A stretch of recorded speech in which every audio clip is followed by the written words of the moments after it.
Plusieurs milliers de bagages transitent chaque jour à l'aéroport de Genève.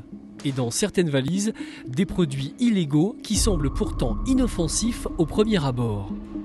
Il est par exemple interdit de rapporter des plantes, des graines, des fruits et légumes des pays extra-européens. Mais ça n'est pas tout. Les douaniers genevois confisquent aussi d'autres produits. Alors qu'est-ce qu'il y a dans ces sacs-là ? Dans ces sacs, c'est les saisies du matin au niveau loi sur les épices aussi, à savoir la viande qui est interdite d'importation, les produits laitiers qui sont interdits d'importation, et normalement il y a aussi la protection des animaux, mais là il n'y en a pas ce matin.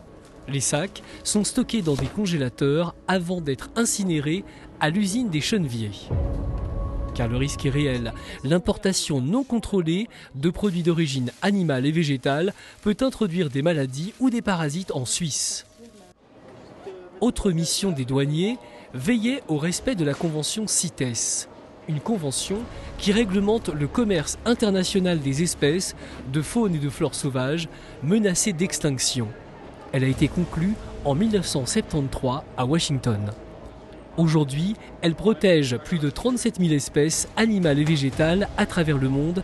Certaines matières sont totalement interdites, d'autres nécessitent un certificat d'importation. Nous avons contrôlé une dame qui venait du Cameroun, de provenance du Cameroun, et on a passé ses bagages au rayon X et on a constaté qu'il y avait des boules un peu bizarres dans ses valises. On a ouvert et on a constaté qu'il y avait 10 boules contenant des pangolins. Lorsque la douane de Cointrin fait une saisie, elle se coordonne ensuite avec l'Office fédéral de la sécurité alimentaire et des affaires vétérinaires. C'est cet organisme qui décide du sort des produits saisis.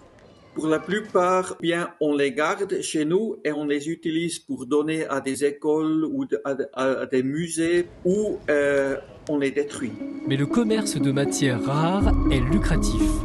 Alors la Suisse, en concertation avec d'autres pays, a décidé de durcir les sanctions.